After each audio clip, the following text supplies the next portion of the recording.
교회와 선교 영상 강의를 이런저런 방법으로 지금 시도해 보고 있습니다.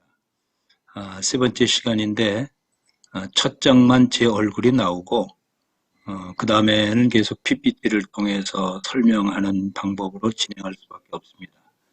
그러나 지역연구와는 지금과 같은 형태로 얼굴이 나오고 PPT 화면이 나오고 또 음성도 깨끗하고 밝은 음성으로 해서 강의가 진행이 됩니다. 이번 교회와 선교 세 번째 수업이 좀 불편하지만은 잘 인내해 주시고 지역 연구부터는 깨끗하고 화질 좋고 또 제 표정도 좋은 상태에서 이렇게 강의를 하도록 하겠습니다.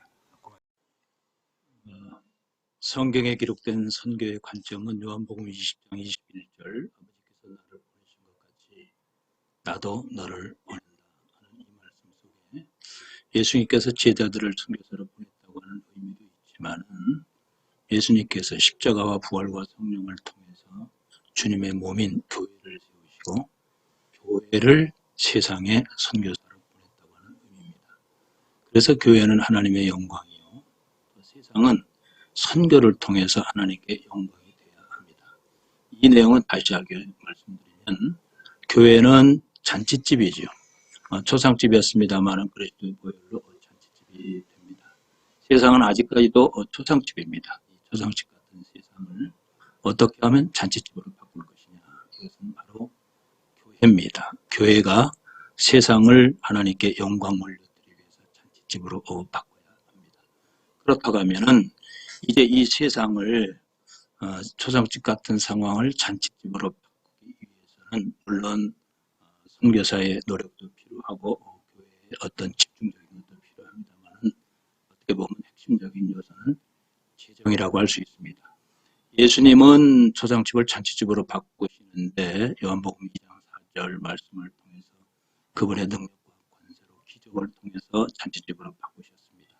그러나 우리는 초상집 같은 세상을 잔치집으로 바꾸기 위해서는 하나님께서 우리에게 허락하신 재정을 통해서 초상집을 잔치집으로 바꾸는 일을 해야 합니다. 지금 같은 상황 속에 코로나 바이러스로 인해서 정말 세상을 잔치집으로 바꾸기 위해서 어떻게 우리가 재정을 사용할 것이냐, 또 재정을 어떤 목적 가지고 운영할 것이냐 하는 것은 깊이 생각해 봐야 할 중요한 선교적 과제라고 할 수가 있습니다.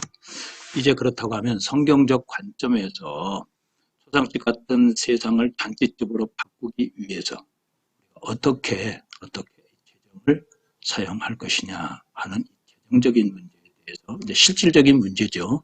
실질적인 문제에 대해서 같이 한번 상의해보고 또 질의하고 토의하고 논의하는 시간을 갖기를 원합니다. 그동안 한국 선교는 돈 선교인가 하는 문제를 가지고 많은 토의가 있었습니다. 물론 한국 선교뿐만 아니라 서구 선교가 돈 선교였지 않느냐 하는 그런 어떤 논의도 많이 있었습니다. 그렇다고 하면은 한국 선교가 다시 교회 선교가 돈 선교라는 오명에서 어떻게 하면 벗어날 수 있는가? 어떻게 하면 벗어날 수 있는가? 한국 선교사들이 또 한국 교회가 돈을 중심으로 선교 전략을 추진함에 따라서 현장과 선교계와 또 현지인으로부터 한국 선교는 한국 교회는 돈 선교한다고 하는 일부 비판이 있었던 것은 우리가 부정할 수 없습니다.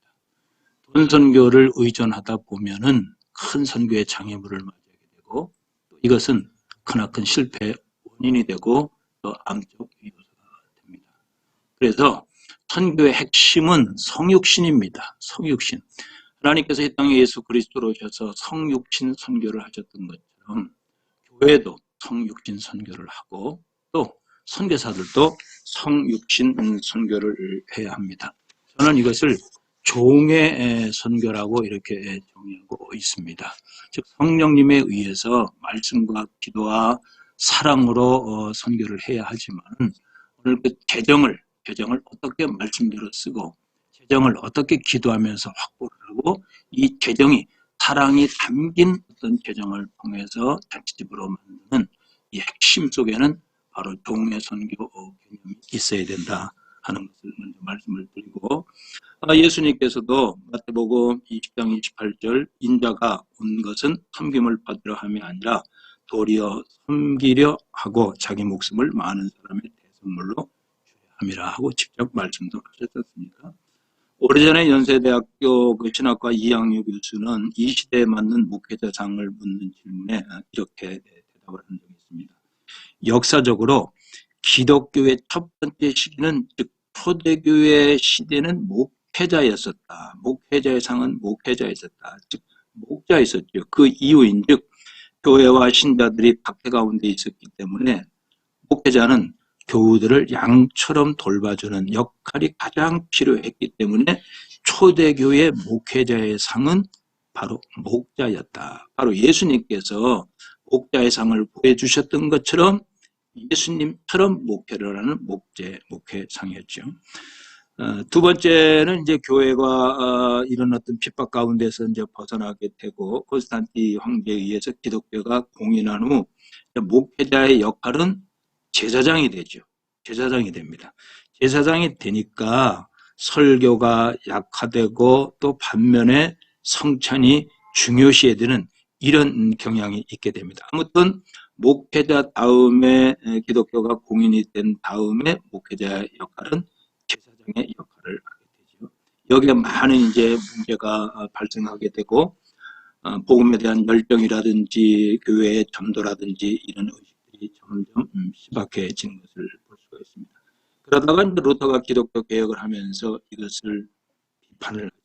성찬은 하나님의 은혜의 통로로 우리에게 내려온 것이고 제사는 인간이 하나님께 드리는 것인데 예수님께서 한번 돌아가셨으면 됐지 매주일 예수님을 제물로 드리는 것은 맞지 않다 하고 주장하면서 이제 말씀을 강조하게 됩니다. 그래서 세 번째 목회자의 상은 바로 말씀을 증거하는 목회자였다. 즉 설교자이게 됩니다. 네 번째 시기의 목회자는 이제 부흥운동가 역할을 하게 되죠.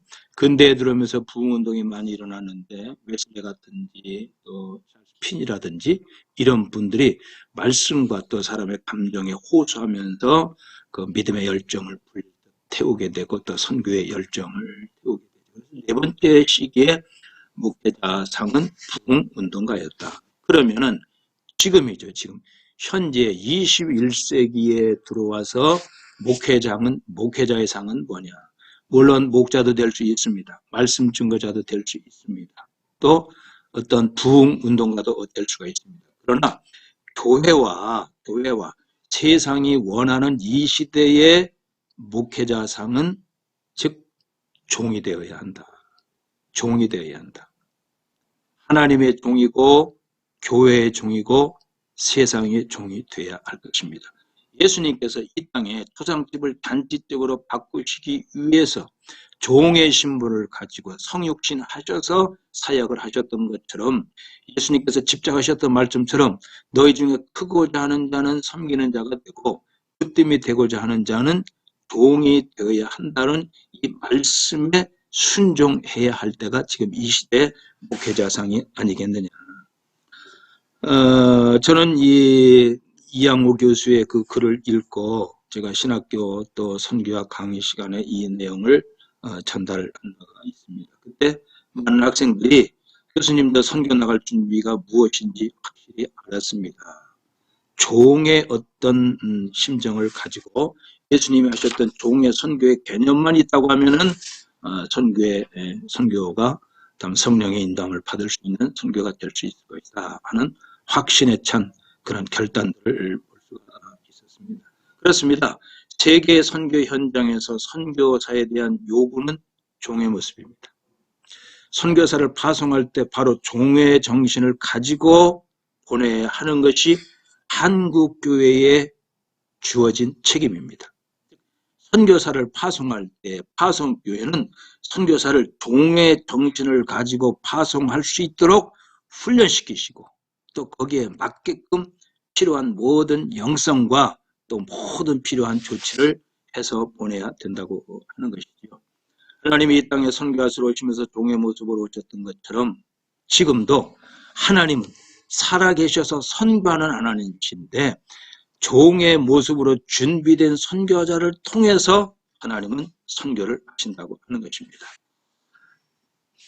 제가 25년 이상 담임 목회를 하면서 깨달았던 종의 선교를 세 가지로 정리를 해보면은, 종의 선교는 첫째, 처음부터 선교권을 이양을 전제로 해야 된다고 하는 것이죠.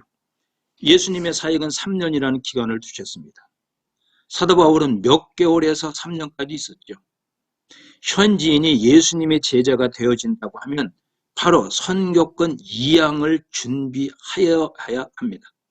제자가 됐음에도 계속 그곳에서 머무른다고 하면은 종의 선교가 아니라 주인 선교가 될 가능성이 있음을 선교 사역 현장에서 수없이 받고 또 증명할 수 있는 많은 데이터들이 있습니다. 현재 우리 주변에서도 얼마든지 그 사례를 보면서 안타까워하고 또 저렇게 하면 안 되는데 하는 마음을 가지고 바라보는 선교 현장이 많이 있습니다. 현지인은 흥해야 합니다. 그러나 선교사는 쇠하여야 합니다. 그래야 현지 교회도 살고 선교사도 살고 파송한 선교사도 삽니다. 선교라고 하는 것은 처음부터 이양을 전제로 해야 된다고 하는 것이죠. 처음부터 이양을 전제로 해야 된다고. 처음부터 제자화 되고 필요한 복음화가 됐다고 하면은 그 시대에 나는 선교를 바로 이양하고 다른 미전도 종족이라든지 미개척 종족으로 가서 또 두 번째 선교를 하겠다고 하는 이런 프로그램을 분명히 처음부터 갖고 있어야 합니다. 선교권 이양을 전제로 하는 사역의 프로그램은 바쁠 수가 없습니다. 왜? 꼭 해야 할 것만 합니다. 욕심이 없습니다. 항상 마음은 현지인 제자에게 있게 되는 것이죠. 두 번째, 종의 선교는 섬길 자를 찾아 나서야 합니다. 앞 시간에도 강의를 했습니다만은 성경 1189장 중에서 창세기 1장과 2장, 요한계시록 21장과 22장은 똑같은 내용입니다. 창세기 1장, 2장은 최초의 에덴 동산에서 하나님의 백성에게 하나님의 백성과 주님이 더불어 잔치하는 내용이었고, 계시록 21장과 22장은 장소만 다를 뿐 새로운 에덴 동산에서 하나님의 백성과 또 하나님의 백성과 주님이 함께 영원한 잔치를 하는 삶이 요한계시록 21장, 22장이라고 할 수가 있죠. 그래서 성경은 잔치로 시작해서 잔치로 마무리합니다. 1189장 중에서 4장을 보게 되면 1185장인데 이 중에서 단 한 장은 다른 내용입니다. 누가복음 15장인데 누가복음 15장은 waiting God, 기다리시는 아버지의 이야기죠. 나머지 1184장은 한마디로 seeking God, 찾아 나선 하나님의 이야기입니다. 찾아 나선 하나님의 이야기. 이것이 선교학적 해석입니다. 선교학적 해석, 즉 기다릴 수 있으나 기다리지 아니하시고 어디든지 언제든지 직접 하나님의 백성이 있는 곳이라고 하면은 전방개척 선교지역이라고 하면은 미개척 전도 종족이라고 하면은 또 미전도 종족이라고 하면은 복음을 들어야 할 사람이 있는 곳이라고 하면은 언제든지 찾아 나가서 그들을 하나님 품으로 인도하는 것, 이것이 바로 종의 선교의 모습이라고 볼 수가 있죠. 목회자를 통해서 이것들 또한 우리는 목회 현장에서 이루어가야 합니다. 그래서 목회는 선교적 목회가 되어야 하고 선교는 목양적 선교가 되어야 합니다. 바로 이것이 전방개척 선교죠. 랄프 인터도 바로 이런 내용을 계속 거듭 강조를 했습니다. 지금은 지역 중심이 아니고 사람 중심이다. 복음을 들어야 할 사람이 있는 곳이라고 하면 그것이 바로 개척 선교 지역이다. 찾아내야 할 영혼이 있는 곳이라고 하면 전부 전방 지역이죠. 영국이 되든 캐나다가 되든 독일이든 아프리카 되든 또 국내가 되든 찾아내야 할 영혼이 있다고 하면 그것은 곧 전방이다.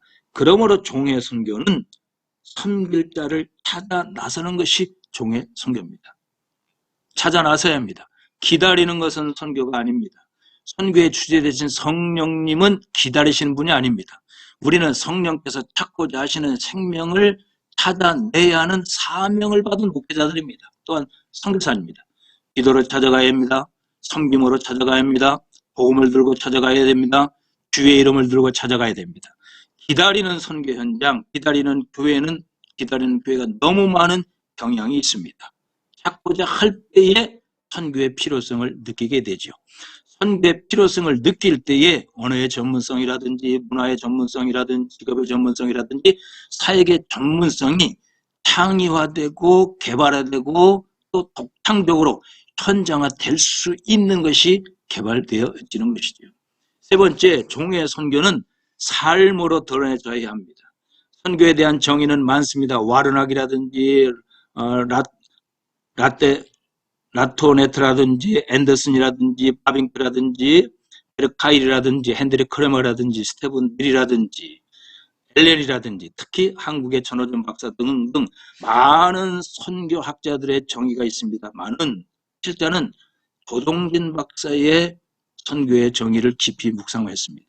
조동진 박사는 선교란 예수 그리스도를 증거하는 삶이다. 삶 자체가 종의 삶을 살아야 한다고 하는 뜻이죠. 하나님의 그 사랑, 예수님의 십자가의 사랑, 그 사랑을 통해서 부활로 그 사랑을 영원히 확증시키시고 그 영광을 드러내고 성령님을 통해서 그 오묘하고 신비하고 우주적인 종말론적인 경륜적인 사랑을 우리 삶을 통해서 드러내는 삶. 이것이 곧 청지기의 선교고 곧 종의 선교라고 할 수가 있습니다. 바로 이 청지기의 삶, 종의 삶을 선교의 가장 기본이라고 생각한다고 하면은 우리는 바로 포장집을 잔치집으로 만드는 데 필요한 이 재정을 어떻게 쓸 것이냐, 재정을 어떤 관점을 가지고 볼 것이냐 하는 것을 다시 생각해야 될 것입니다.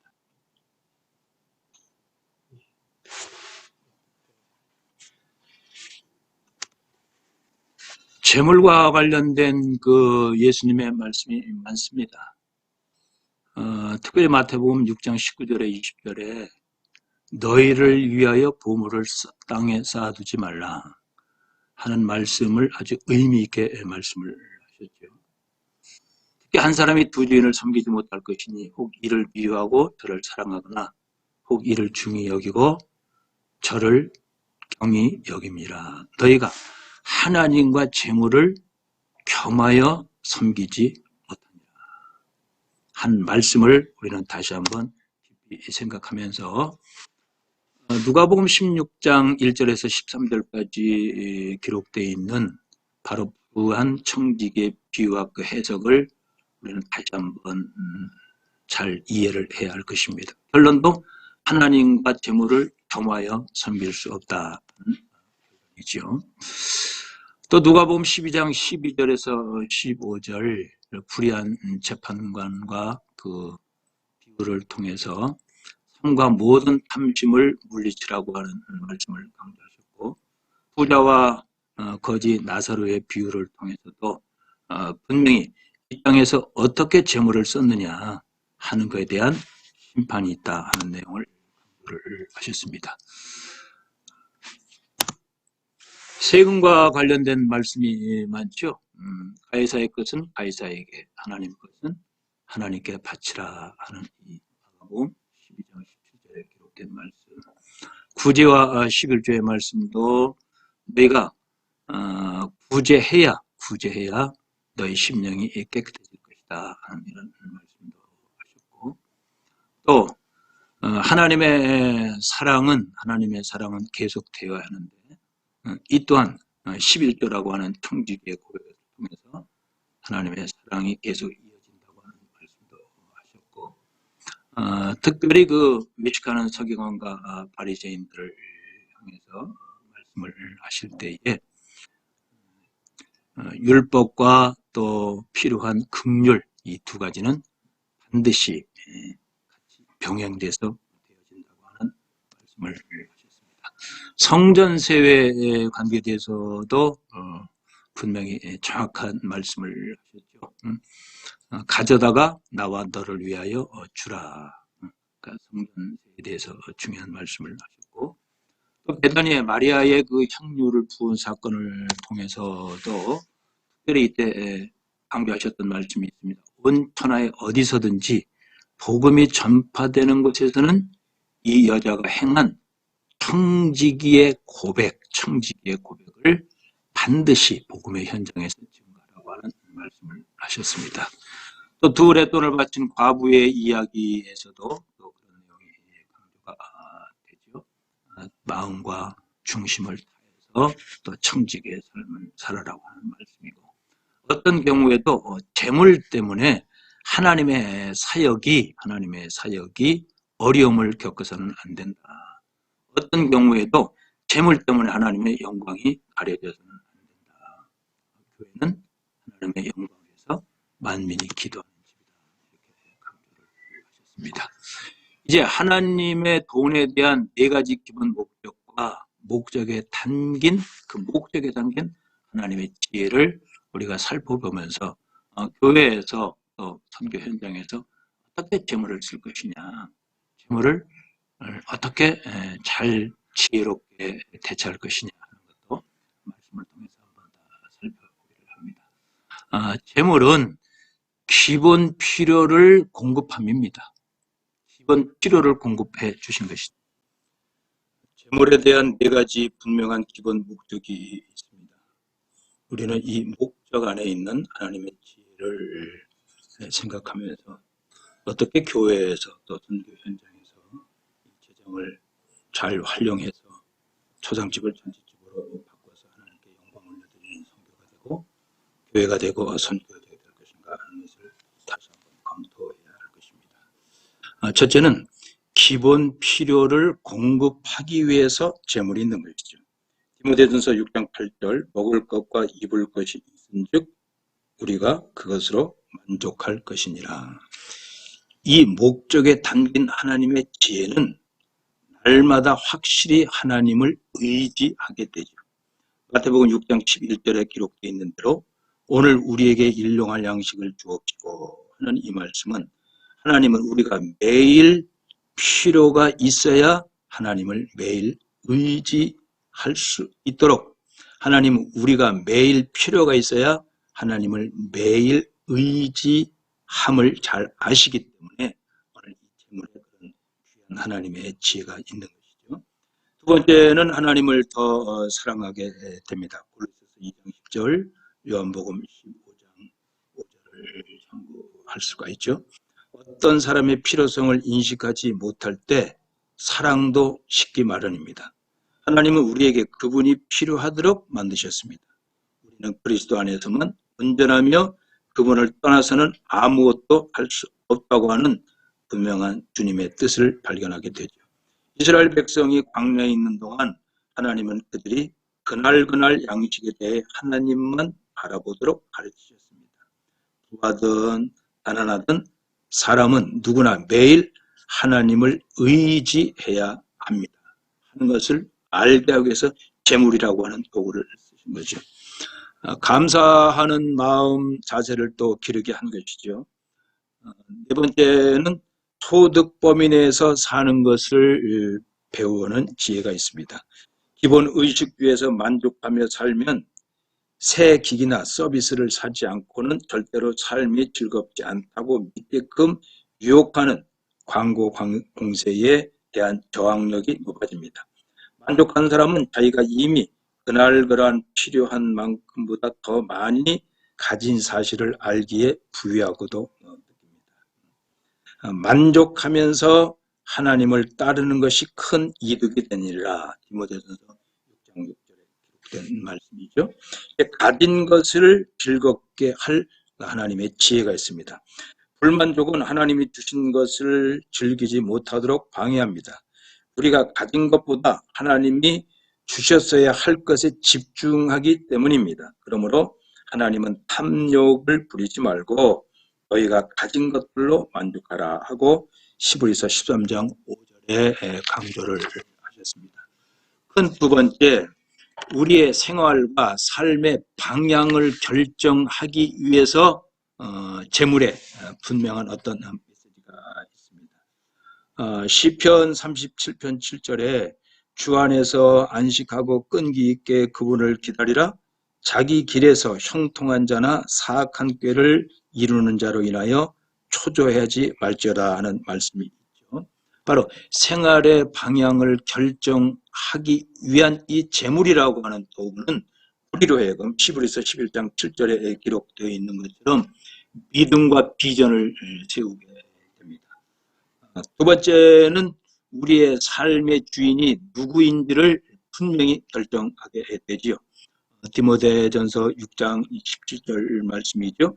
이 세상에서 부유한 자들에게 명하여 그들의 마음을 높이지 말고 확실치 않은 재물을 신뢰하지도 말며 오직 살아계신 하나님을 신뢰하라.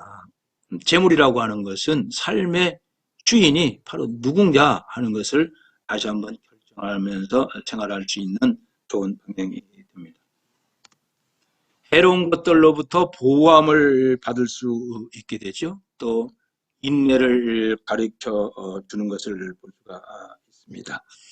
참된 재물을 위해서 또 열심히 우리가 일하고 어떻게든지 정직하고 바르게 땀 흘려 수고하고 애써서 하나님께서 주신 재물을 확보를 해서 이 재물이 하나님의 영광을 위해서 쓰이겠다고 하는 그런 결단을 가지고 목표를 두게 됩니다. 세 번째는 이제 그리스도인들에게 주시기 위함입니다. 즉 고린도 후서 9장 8절 또 이 헌금에 대하고 헌금의 재물에 대해서 그런 내용들이 많이 나와 있죠. 그리스도인들의 표식을 드러낸다 하는 것은 그리스도인들에게 선행에 대한 열심을 드러내고 그 선행을 통해서 그리스도인들은 이렇게 살아간다 하는 것을 세상 속에 나타낼 수가 있죠. 고린도 후서 9장 8절 말씀, 하나님께서 능히 모든 은혜를 너희에게 넘치게 하시나니 이것은 너희가 항상 모든 일에서 모든 것이 넉넉하여 모든 선한 일을 풍성히 하게 하려 하심이라 하는 이 말씀 속에서 재물은 그리스도인의 표시를 드러낼 수 있는, 영광을 드러낼 수 있는 귀한 도구가 되고 또 이어서 감사하는 마음을 불러일으키게 되죠. 무엇보다도 그리스도인을 결족시키는 일이 재물입니다. 또 고린도후서 9장 6절에 기록되어 있듯이 베푸는 역량을 증가시킬 수가 있습니다. 네 번째로 하나님의 능력을 보여주기 위함이죠. 그리스도인들이 하나님을 신뢰하기 위함입니다. 말라기 3장 10절 우리가 잘 아는 말씀이죠. 만군의 주가 말하노라 이제 그것으로 나를 시험하여 내가 너희를 위해 하늘의 창들을 열고 너희에게 복을 쏘아 붓되 그것을 받을 것이 없도록 붙지 아니하나 보라 하는 이 말씀 속에 그리스도인들이 하나님을 신뢰하게 되지, 하나님을 신뢰하게 됩니다. 무엇보다도 이제 현재 가짜 신의 허구를 드러낼 수가 있습니다. 우리가 잘 아는 열왕기상 18장 21절 40절에 바알 선지자와 엘리야의 그 기도가 있죠. 기도 가운데 참신 여호와신만이 하늘에 불을 내려서 제물과 제단을 태우고 고량물까지 말라버릴 수 있는 참으로 큰 능력을 갖고 계시다 하는 이 사건을 보면서 이 시대의 진짜 신과 가짜 신의 허구를 분명히 정리할 수 있는 그 내용이 바로 제물이라고 할 수가 있습니다. 무엇보다도 제물은 우리의 삶과 동기를 정화합니다. 우리의 삶과 동기를 정화한다. 깨끗하게 한다. 또 이 제물은 전도의 기회를 제공하게 되죠. 사도행전 5장 12절에서 14절에 초대교회 때에 참으로 폭발적인 그런 전도의 능력이 나타나는데 바로 성도들이 같이 서로 공급하고 서로 나누고 하는 이 사건을 통해서 전도의 기회가 되는 걸 볼 수가 있고 하나님을 영화롭게 하는 것이 바로 전도라 할 수가 있습니다. 교회, 하나님의 영광이 목적입니다. 선교, 세상을 하나님의 영광으로 해서 바꾸는 것입니다. 소상집을 잔치집으로 바꾸는 것이죠. 이것이 곧 선교적 교회입니다. 이 선교적 교회를 완성하기 위해서는 바로 재정이라고 하는 도구가 필요합니다. 이 재정을 어떻게 선교적 교회를 위해서 어떤 목적을 가지고 어떻게 쓸 것이냐 하는 것을 우리가 깊이 연구해야 되고 또 이것이 집행될 수 있도록 우리는 노력을 해야 할 것입니다. 지금 코로나 바이러스를 맞이하면서 교회가 선교적 교회가 되기 위해서 개정을 어떻게 할 것이냐. 선교 현장에서 목양적 선교를 위해서 개정을 어떻게 할 것이냐 하는 문제를 생각하면서 어떻게든지 우리는 선교적 목회, 교회가 하나님의 영광, 또 선교지는 변화시켜서 하나님께 영광을 올려드리는 여기에 초점을 맞추고 우리가 고민하고 같이 의견을 나눌 수 있는 이런 과제를 여러분들에게 드립니다. 나름대로 1, 2, 3교시 강의를 통해서 느꼈던 것, 여러분들이 저와 생각이 다른 것, 또 여러분들이 평상시에 생각했던 것, 이런 거를 아주 자유롭게 나누면서 A4지 한 장에다가 기록하셔서 레포팅을 하면 될 것 같습니다. 수고들 하셨습니다.